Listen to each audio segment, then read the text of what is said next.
டாஸ்மாக் 10 ஆச்சு, இவன் இன்னொரு வீடு கட்டினான். டாஸ்மாக் 100 ஆச்சு, இவன் பாட்டுக்கு வேலையை போயிட்டே இருக்கிறான்.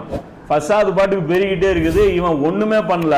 அல்லாஹ் சொல்றான், சுகபோக வாழ்க்கையில் மூழ்கி கிடந்தார்கள், மேலும் குற்றவாளிகளாக இருந்தார்கள். மேலும் உம்முறை இறைவன் எந்த ஊரையும் அவ்வூர் மக்கள் சீர்திருத்து கொண்டு இருக்கும் போது நியாயமே இல்லாமல் அழித்து விடக்கூடியவன் இல்லை. ஏன் இந்த ஊரை அழிக்கிறான்? ஏன் நம்ம ஊர்களை புடுங்கினான்? ஏன் முஸ்லிம் குடியிருப்புகள் கொளுத்தப்படுது? சீர்திருத்தம் பண்ணல. சீர்திருத்தம்ங்கிற பேர்ல எதை செஞ்சோம்?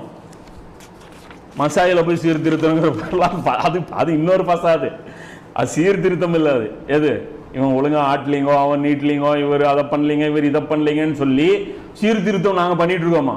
அதை காமிச்சு இன்னைக்கும் பாருங்க எந்த அளவுக்கு நாம குருட்டு சமுதாயம் ஆயிட்டோம்னா, எது சீர்திருத்தம் எது ஃபசாதுன்னு கூட புரியாது போச்சு.